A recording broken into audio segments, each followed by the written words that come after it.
I heard that when Wes first came on the scene, a lot of the jazz guitarists at the time completely freaked out at how he was using that thumb of his. Oh my God, look at the size of that thing.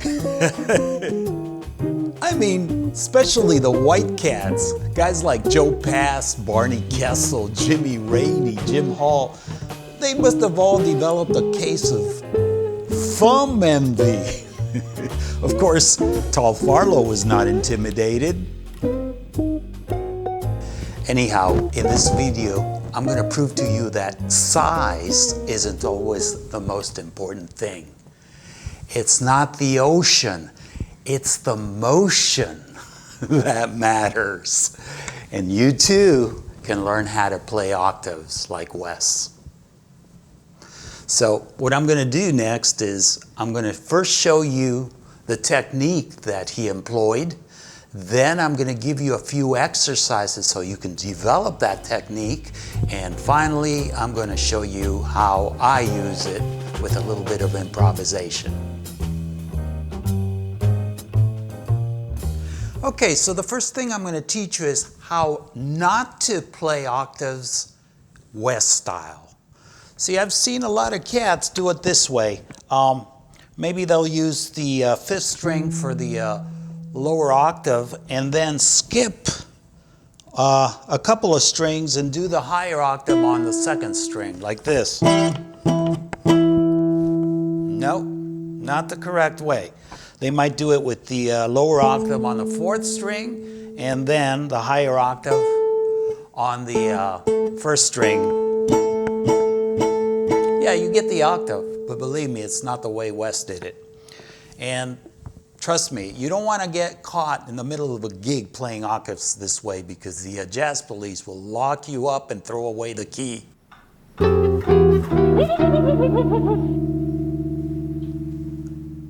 Okay, I'm going to show you the way Wes played his octaves. And this can be done in 4 different string sets. We can do it between strings 1 and 3. We can do it between strings 2 and 4, between strings 3 and 5, and strings 4 and 6. So every time we're actually skipping a string in between the 2 octaves. So let's take a look at this. And we always want to focus on the highest note. That's the note that is really carrying out the melody, even though the lower octave has the same pitch, but you just want to get used to focusing on the higher note, okay? When we play an octave, we mute the middle string.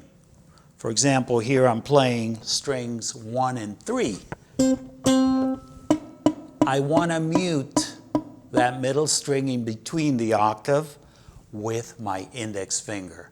You're always going to have your index finger on the lower octave, no matter what string set you're using. Okay? So the index finger mutes the middle string in between the octave.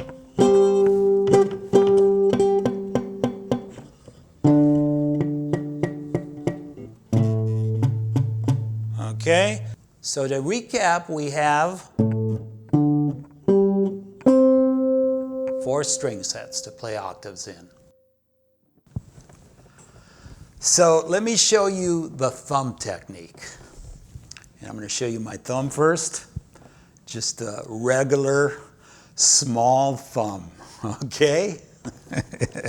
But like I said initially, it's not the ocean. It's the motion that matters, and that's what I'm going to show you. So I'm going to place an octave here, a D, with my index on the 5th string, 5th fret. And I'm just brushing the strings with my thumb.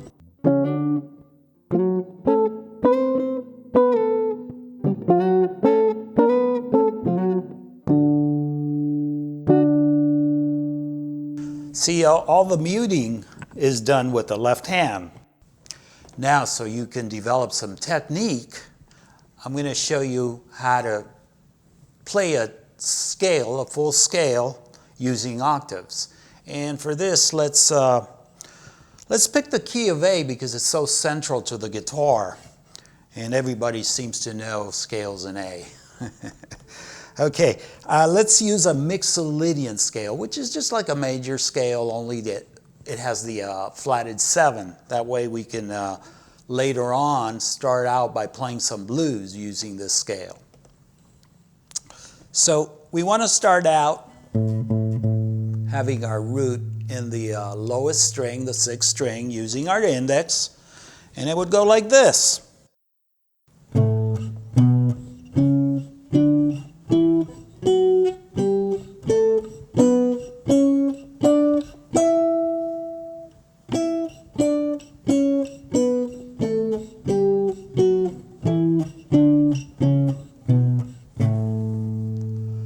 You want to practice this slowly and make sure that you get each octave very clearly. You don't want to hear the open string in between each octave. Make sure it's nicely muted and practice that until you can do it at a moderate tempo. You also want to do it with as many different modes or scales as you can think of. The next step is to do it with the root on the 5th string. That way we have more fingering resources when we use these octaves. So here's a D Mixolydian scale.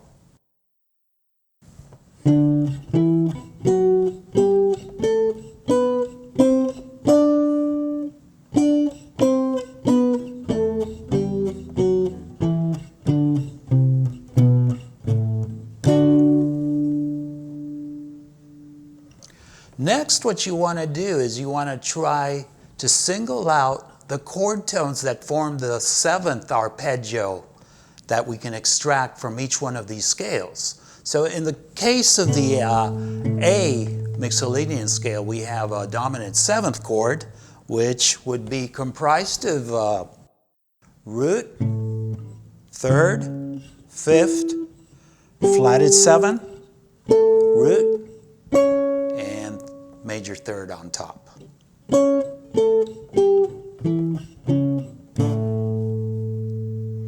Now, let's do the same thing with the D Mixolydian scale. In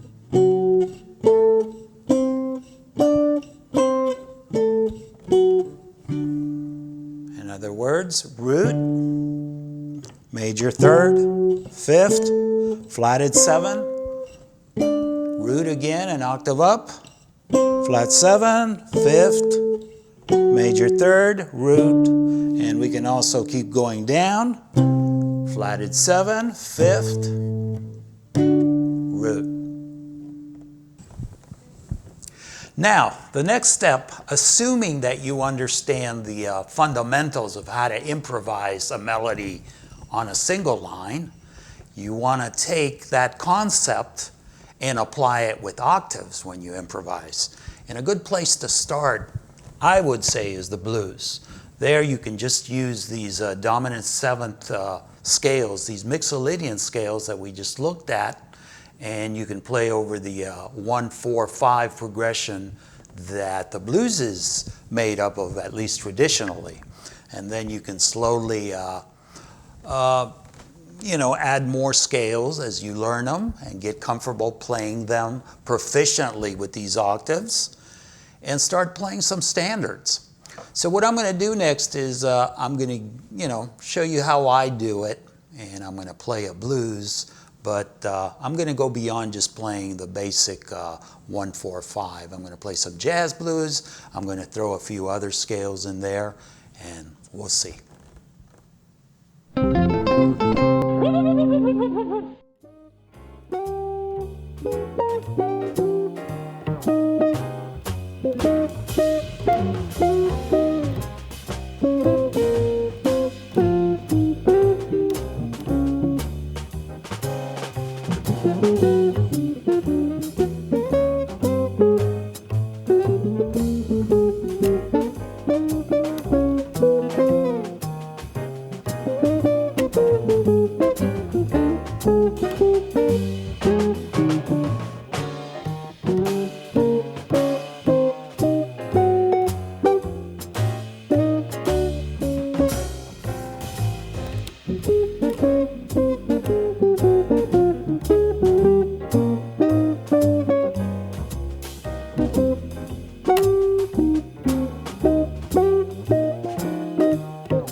I sign off, I'd like to take a brief moment to tell you about the Bebop Guitar Improv Series.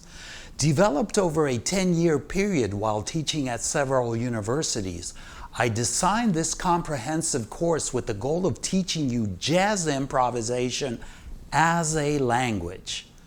The focus is not on learning a bunch of riffs, but instead on how to unlock and apply a musical grammar that will enable you to fluently construct phrases over any chord progression in the same way that we organize words into logical sentences when we speak.